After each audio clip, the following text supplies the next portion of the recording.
bonsoir à vous, qui nous rejoignez depuis l'effervescence de Kinshasa, sous la fraîcheur de Montréal, dans les rues de Bruxelles, mais aussi depuis la diaspora congolaise en Chine et en Turquie. Bienvenue dans votre édition du 4 mars 2026 sur Inside News RDC. En nous accordant votre audience ce soir, vous affirmez votre droit à une information brute, à l'opposé des récits aseptisés des cabinets officiels.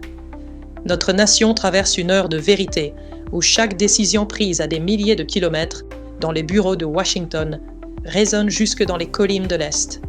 Ce soir, l'actualité nous impose une gravité nécessaire, car il y va de notre intégrité territoriale et de la dignité de nos concitoyens qui, entre glissements de terrain meurtriers, des pressions économiques insoutenables, attendent des réponses fortes et non des promesses de papier. L'enjeu de cette édition est clair: comprendre si le vent tourne enfin en faveur de notre souveraineté. Nous allons disséquer ce soir le séisme diplomatique provoqué par les sanctions américaines contre l'appareil militaire rwandais, une première en 3 décennies qui bouscule l'arrogance de Kigali. Mais pendant que les diplomates s'activent, la terre de Rubaya a une nouvelle fois englouti des vies, rappelant le prix tragique de l'absence d'alternatives économiques pour nos frères creuseurs. Nous irons également au cœur de Kinshasa, entre démolition de constructions anarchiques et traque des infractions numériques, pour voir si l'ordre qu'on nous promet est une réalité ou un simple affichage. De l'Ituri au Sud-Ubangui, aucun signal de détresse ne se va ignorer dans ce journal où l'ambition diplomatique se heurte chaque jour à la dureté du sol congolais. Abordons immédiatement le vif de cette tension diplomatique qui redéfinit ce soir les rapports de force dans la région des Grands Lacs. Lundi dernier, le 2 mars 2026, le Trésor américain a franchi un Rubicon diplomatique en imposant des sanctions directes contre les forces de défense rwandaises, les FDF, ainsi que 4 de leurs hauts gradés. Cette décision de l'administration américaine, via l'Office of Foreign Assets Control, OFAC, cible nommément le général Mubarak Muganga, le major général Vincent Nyakarundi, le major général Ruki Karusizi et le brigadier général Stanislas Gashugi. Le constat de Washington est sans appel. L'armée rwandaise soutient, entraîne et combat activement aux côtés des rebelles du M23 sur notre territoire, prolongeant une agression que nous dénonçons sans relâche. À l'échelle internationale, ce geste marque la fin d'une forme d'immunité dont jouissait Kigali. Pour la première fois, le Trésor américain gèle les avoirs et interdit toute transaction avec l'appareil militaire rwandais, illustrant une volonté de faire respecter les accords de paix de Washington signés en juin dernier. Le sénateur Jim Risch, figure influente de l'Idaho et président de la Commission des Affaires étrangères, a été très clair. Ceux qui violent les termes négociés paieront un prix élevé et croissant.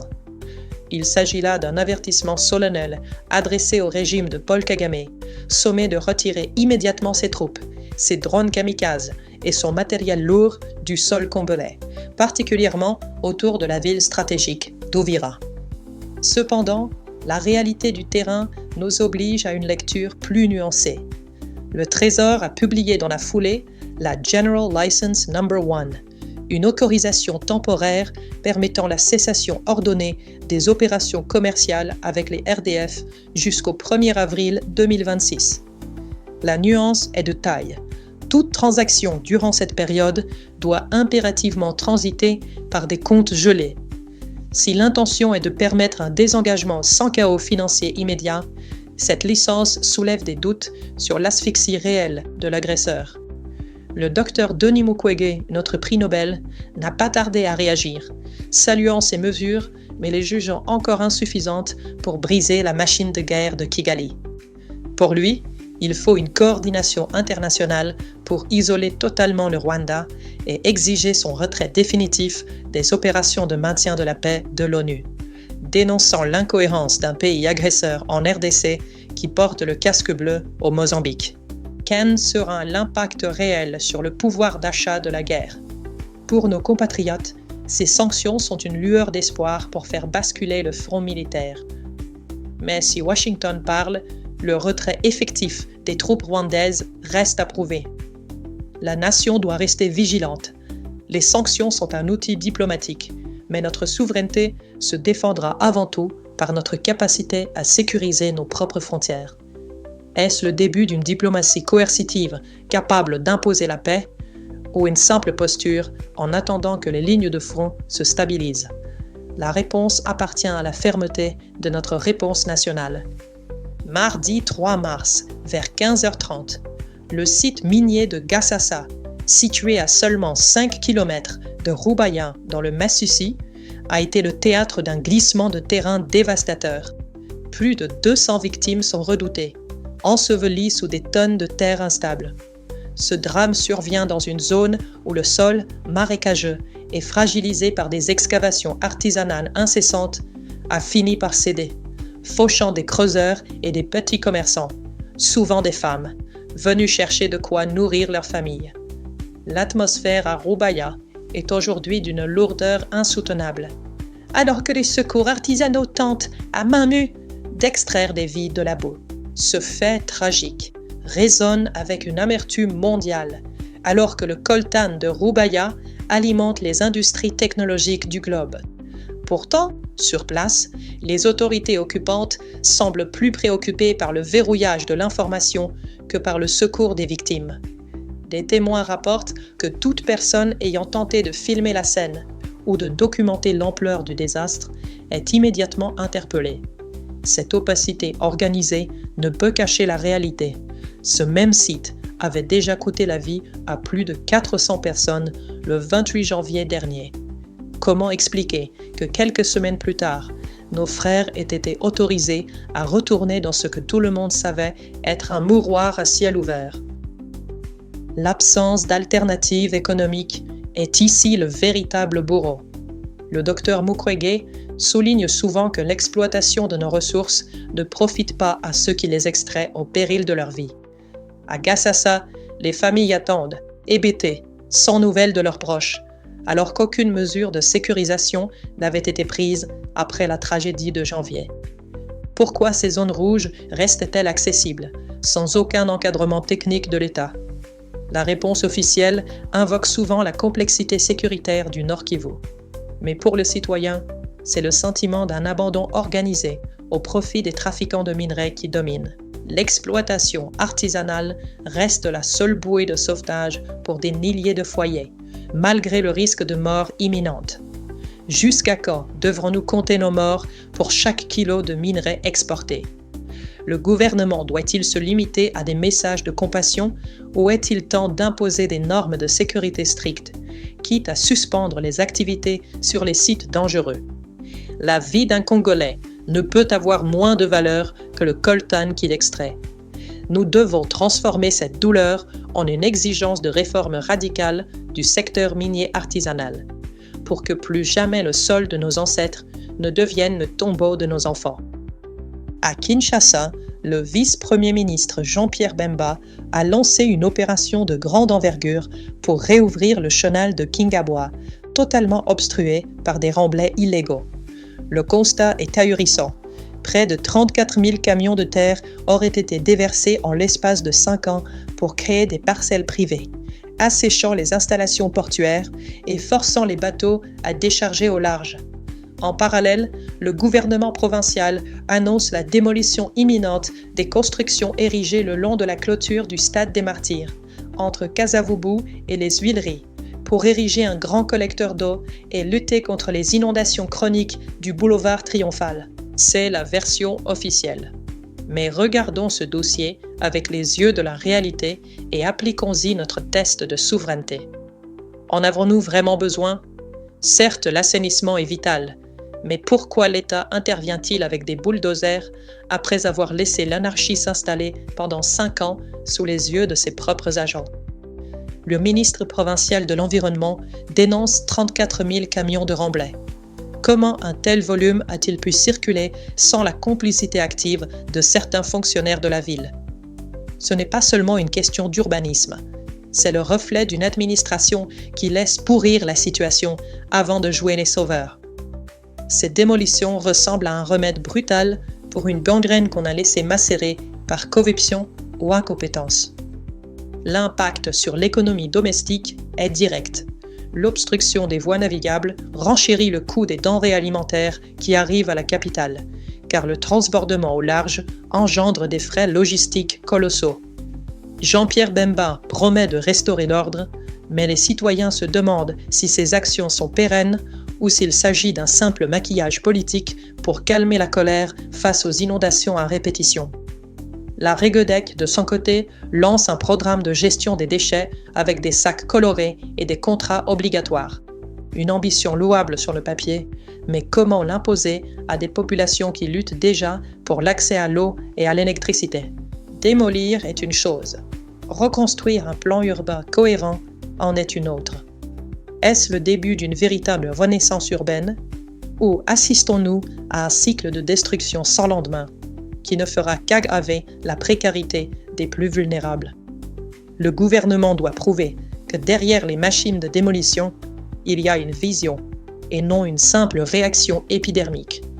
La souveraineté d'une ville se mesure à sa capacité à prévenir l'illégalité, pas seulement à la punir une fois qu'elle est devenue un danger public. Le ministre d'État en charge de la justice, Guillaume Gueffin, a instruit formellement les parquets de la République de traquer les infractions numériques commises sur les réseaux sociaux. TikTok, Facebook, WhatsApp et X sont désormais sous une surveillance accrue. Les procureurs généraux ont reçu l'ordre d'engager des poursuites systématiques pour diffamation, propagation de fausses informations, harcèlement ou incitation à la haine, que les auteurs se trouvent sur le territoire national ou au sein de notre diaspora à l'étranger. L'instruction est claire. Le cyberespace congolais ne doit plus être une zone de non-droit. Cette offensive s'appuie juridiquement sur le Code du numérique promulgué en mars 2023.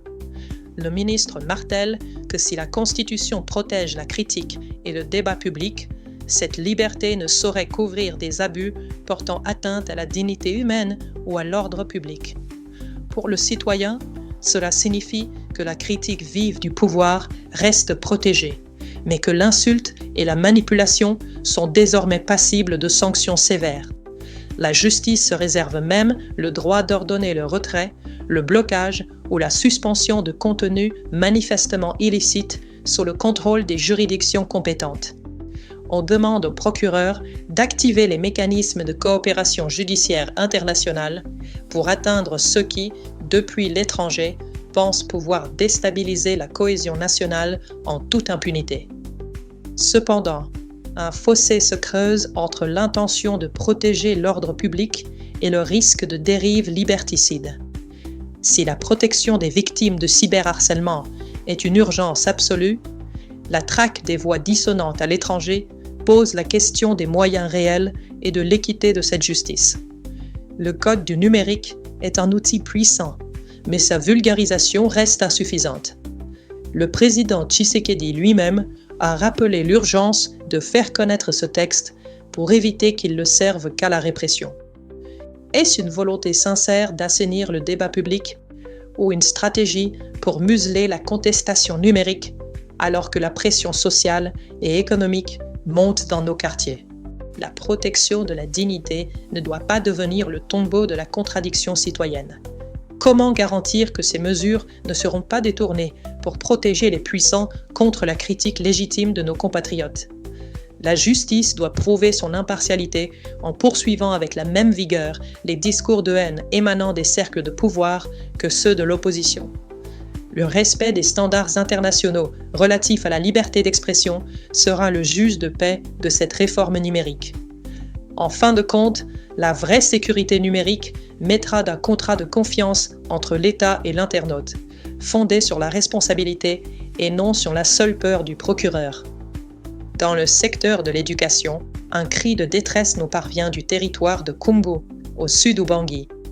Les enseignants y sont en grève depuis 3 semaines, laissant nos enfants livrés à eux-mêmes. Ils réclament le paiement de leur salaire de novembre 2025, impayé depuis plus de 120 jours, alors que le reste du pays a déjà été servi. Emmanuel Bamolokola, porte-parole de l'intersyndicale, interpelle directement la ministre Raissa Malou. L'année scolaire 2025-2026 est en péril.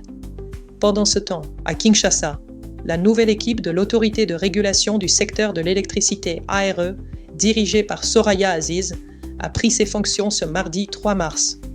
Elle promet que les ténèbres ne régneront pas toujours en RDC et ambitionne de booster le taux d'accès à l'énergie par une gouvernance rigoureuse.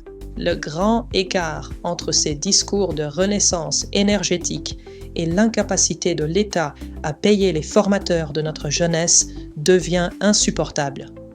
Comment peut-on parler de modernisation quand les piliers de notre éducation vivent dans les ténèbres de la précarité, sans de quoi s'acheter du pain?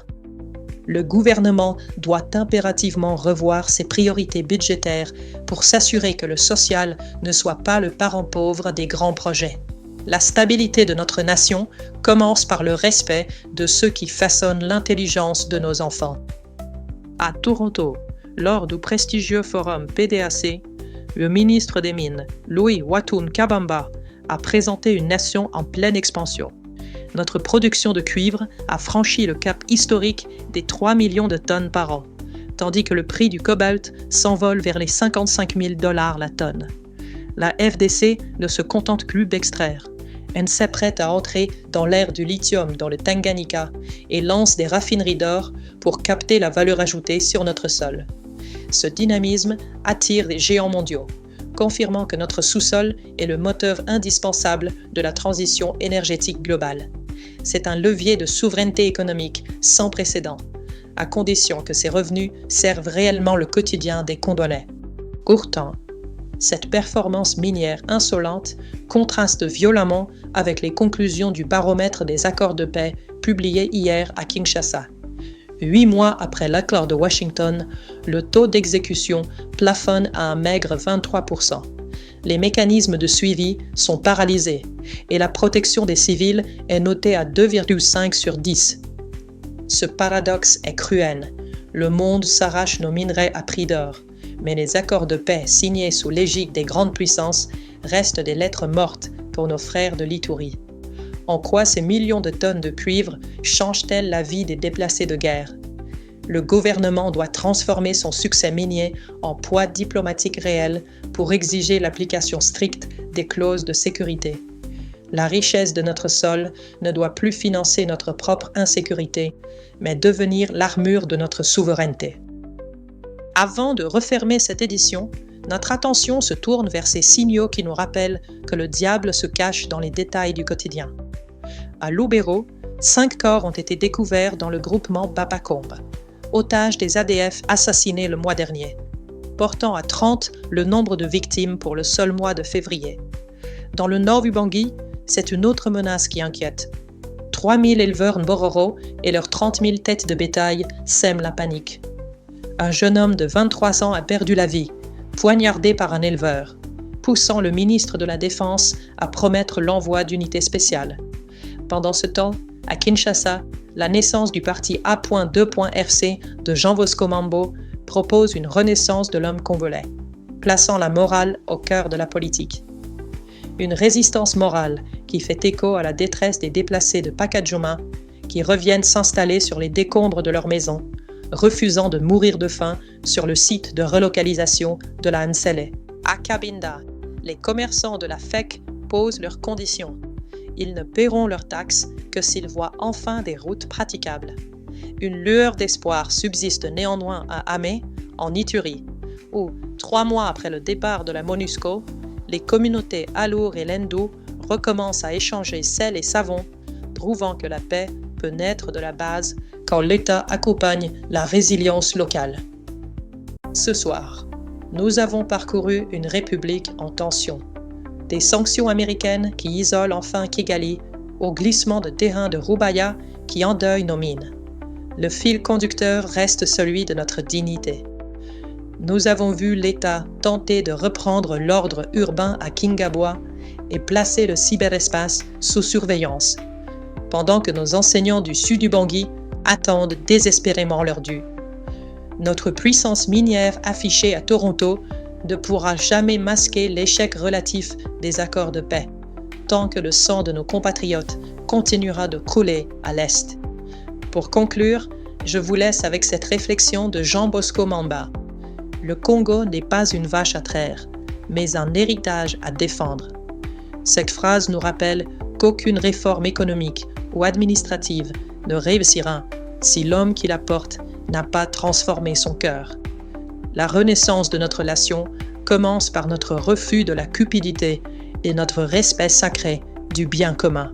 Je vous invite à approfondir ces enjeux sur notre canal YouTube avec notre analyse dédiée au système bancaire en RDC ou le décryptage des accords de Washington. Ces émissions sont là pour vous donner les clés d'une compréhension totale de notre système. Que la paix et la justice habitent nos cœurs et que Dieu bénisse notre nation. C'était Rosaline pour Inside News RDC. Je vous donne rendez-vous demain pour notre prochaine édition.